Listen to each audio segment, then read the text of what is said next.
This is a tutorial on electromagnetic radiation and the Bohr atom. So let's talk a bit about electromagnetic radiation first. Electromagnetic radiation or light will have a wavelength given the symbol of a lowercase lambda.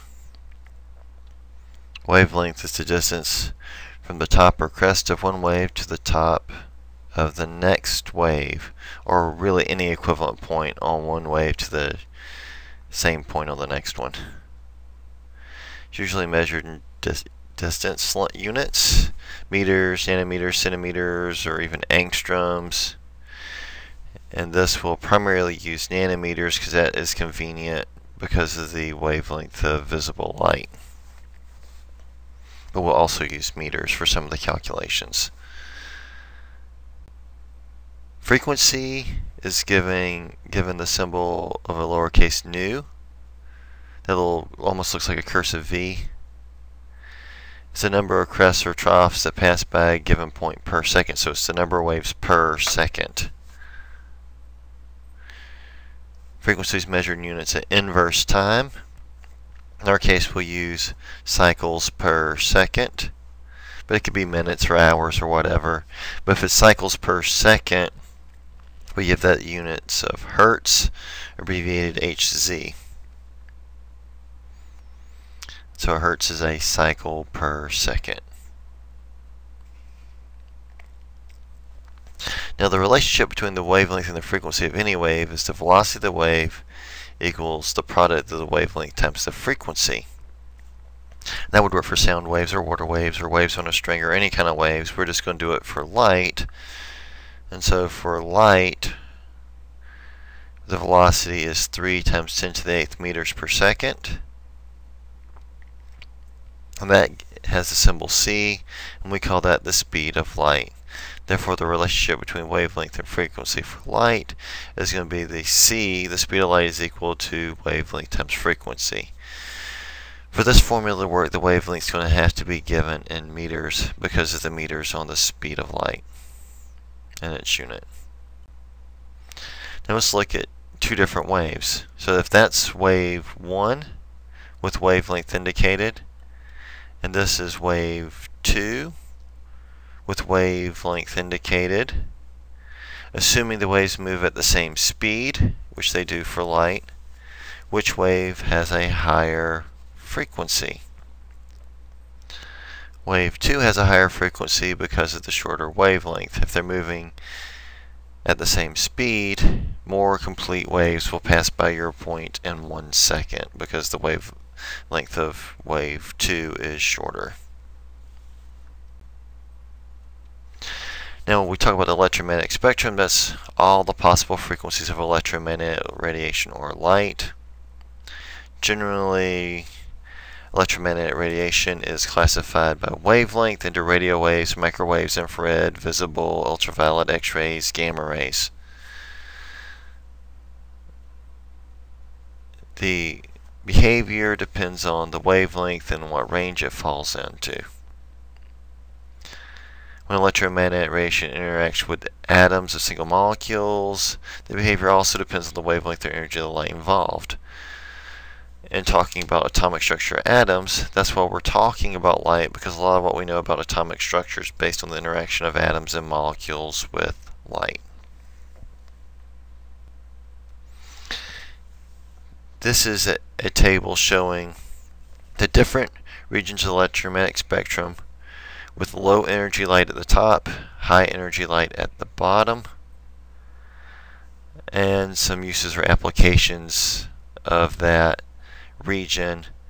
And these uses or applications shouldn't be considered to be exhaustive.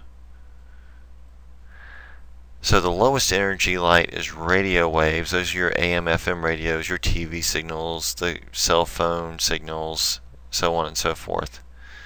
Microwaves can be used in various types of communication. It's used in astronomy, microwave ovens. Infrared is often used for tracking heat. So your night vision and your thermography. Visible light is the light we can see, so its use seems a little bit more obvious than some of the others. Your ultraviolet or UV radiation, that's where you get your sunburn from. There's some given off by fluorescent lighting, gets used in water purification to kill bacteria. Solar cells, some of those can trap UV light as well and produce electricity. X-rays, medical and dental imaging. It passes straight through the soft tissue. It's going to cause damage to that tissue because we're getting to high energy light.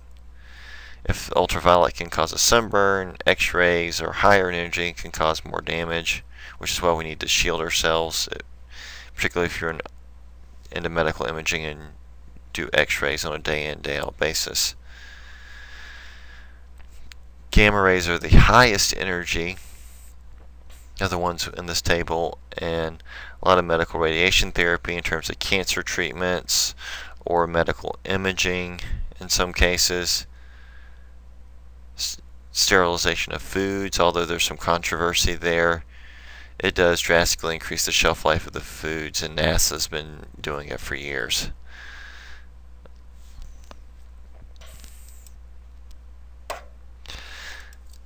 Now, a good mnemonic for remembering the colors in the visible spectrum is Roy G. Biv. Red, orange, yellow, green, blue, indigo, and violet. I would remember the colors in the electromagnetic spectrum and their ordering, where red is the low energy end and violet is the high energy end. That's why you have infrared being below red in energy, and you got ultraviolet, which is the region immediately above violet in energy. So red end of the visible spectrum has a long wavelength and a low energy, where the purple or violet end has a shorter wavelength and a higher energy. Light is visible from about 350 to 700, which those limits might vary depending on whose book you read, and so to some extent might be a function at the extremes of individual sensitivity. So let's look at the calculations now. What's the frequency of green light that has a wavelength of 520 nanometers? We're going to use our wavelength times frequency is equal to the speed of light. We're going to solve for the frequency. After we convert for the wavelength, we got to get that in meters. So 520 divided by 10 to the 9th will give us 5.2 times 00 times 10 to the negative 7th meters. Remember, that's got the units have to match or they won't cancel. Now we solve for the frequency. Frequency, speed of light divided by wavelength. We're going to plug that in, 3.00 times 10 to the 8th meters per second divided by 5.200 times 10 to the negative 7th meters. Meters cancel, we get 5.77 times 10 to the 14th inverse seconds. That seconds to the minus 1 power means 1 divided by seconds. And that's equal to 5.77 times 10 to the 14th hertz. Energy of light. Max Planck studied black body radiation and realized to explain the energy spectrum he had to assume that energy was quantized, that it was allowed to have certain values but not others, and that will come into play when we talk about atomic structure as well. Light does have a particle-like character, which Einstein ended up calling the photon. And his equation for the energy of that light is E equals h times the frequency, or substituting in our previous equation, E equals Planck's constant, the h, times the c, which is speed of light, divided by our wavelength. Again, h is Planck's constant and is 6.626 times 10 to the negative 34th joules multiplied by seconds. So now, that same 520 nanometer photon, we want to know the energy of that photon and the energy of a mole of those photons. So E equals h nu. We calculated the frequency previously, or you could use the other version of the equation and use the wavelength from before. You'll get the same answer. So we got 6.626 times 10 to the negative 34th joules seconds times 5.77 times 10 to the 14th inverse seconds. If you want to see the units cancel, it's better to use seconds to the minus 1 versus hertz, but it really doesn't matter as long as you remember what hertz means. And you'll get 3.82 times 10 to the negative 19th joules, but that only represents the energy of one photon. If you want it per mole, you're just going to take the energy we calculate for one photon to 3.82 times 10 to the negative 19th joules per photon and multiply by Avogadro's number, 6.022 times 10 to the 23rd photons in a mole. And we get 2.30 times 10 to the 5th joules per mole, or if you want to knock off a few decimal places, 230 kilojoules per mole, where that trailing 0 is significant, so that's 3 sig figs.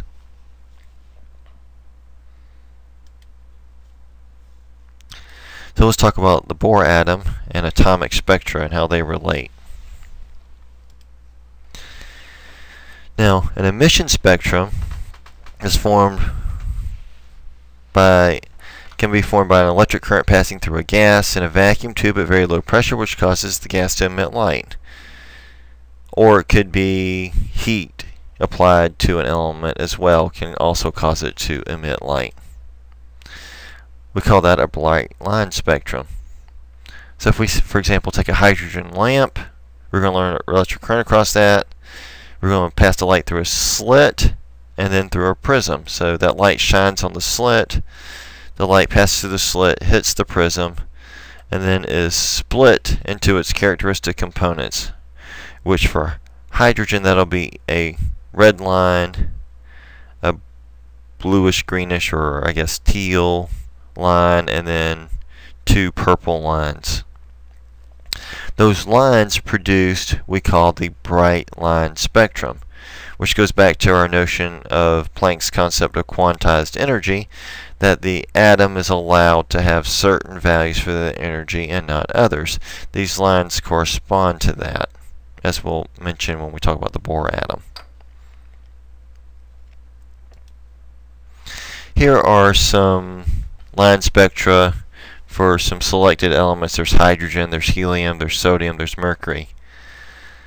And while I wouldn't go to great lengths to memorize this unless your teacher tells you to do so, maybe the hydrogen one because that one's used so commonly. But if you can look, the lines are in different positions for each element. There are different colors and positions of each of the lines. So if you had a list of possible contenders, you could match up the line spectrum you observed to some standard spectra and potentially identify your element that way. You could almost call it sort of a quote-unquote atomic fingerprint or atomic DNA if you choose to view it that way. But you can potentially identify your element by the positions of those lines.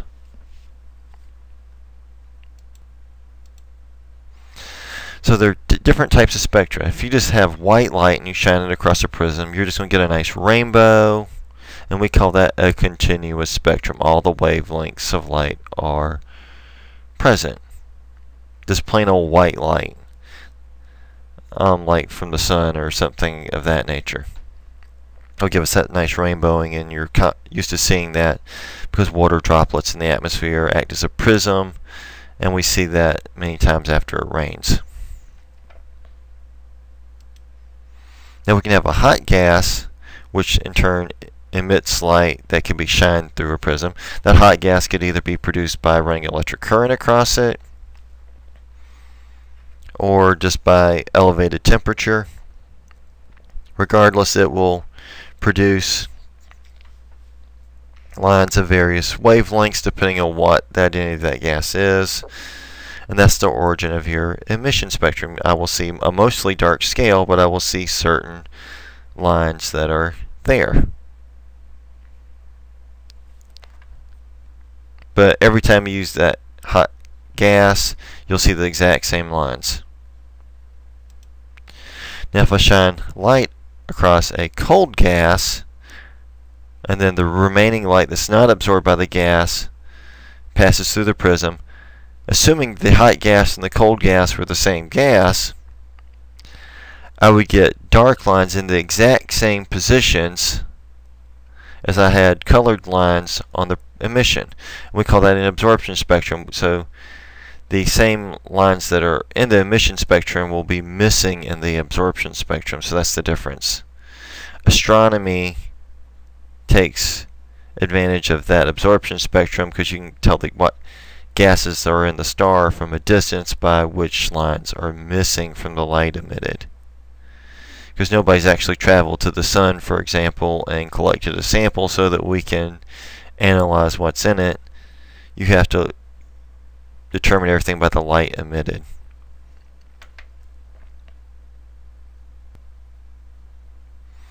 So every element, as we mentioned, has a unique spectrum. Therefore, we could use that to identify what the element might be, especially if you have a list of contenders. This can be done in the lab. You can look at light given off by stars, especially the sun, because we get ample light, but don't look at the sun directly with the naked eye. Fireworks, because if I mix an element into the firework and it explodes, there's a lot of heat there, I'm going to get the emission spectra corresponds to that element, which will correspond to a particular color. Atomic and molecular spectra are important indicators of the underlying structure of substances.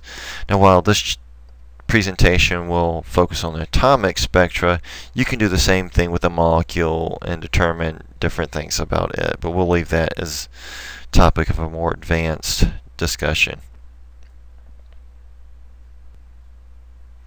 Let's talk about the Bohr atom. 1913, Niels Bohr incorporated Planck's quantum theory, which involved quantized energy, into the hydrogen spectrum explanation. He knew about hydrogen's line spectrum. He knew the energy had to be quantized, and so he went about devising a model of the hydrogen atom based on that.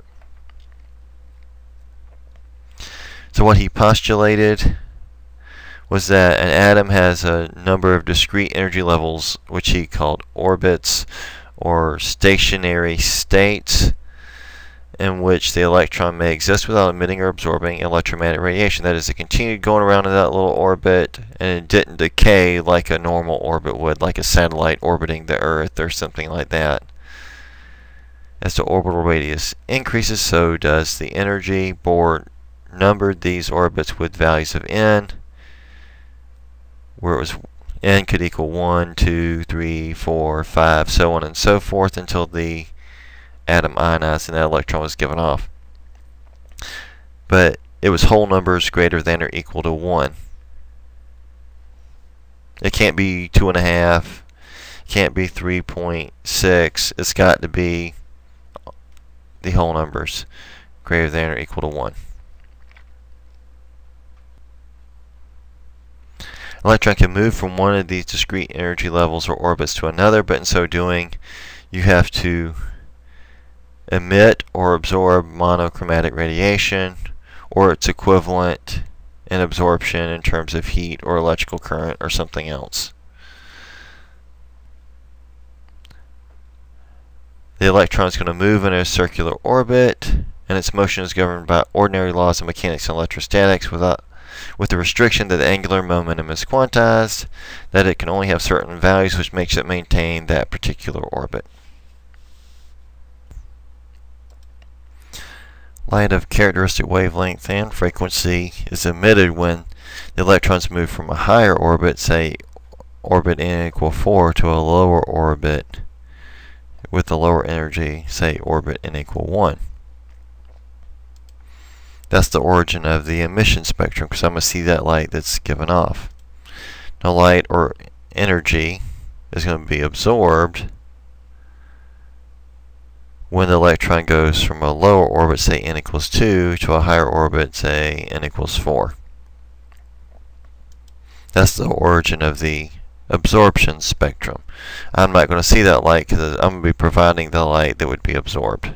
That's the critical difference. Now, if we look at this scale, this shows the n equal 1 to n equals 6 for the hydrogen atom.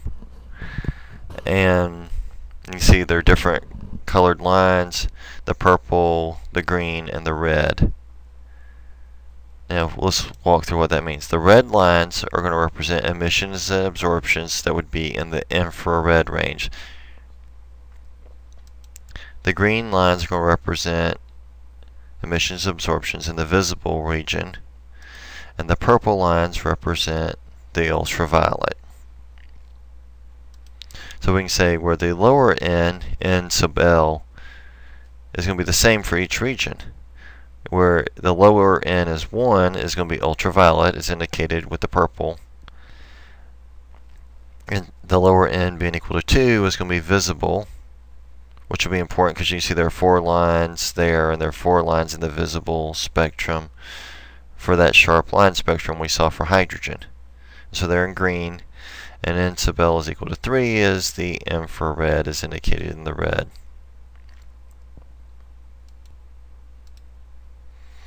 Bohr's theory does correctly explain the hydrogen emission spectrum, but it fails for all other elements and is therefore not an adequate overall theory. Bohr's molecule excludes electron-electron repulsion, for example, which is not present in hydrogen atom but is present in every other element. The idea of discrete energy levels is also introduced artificially because he knew he needed it from the sharp line spectra. It doesn't really naturally go into the mathematics, which really isn't presented in detail here.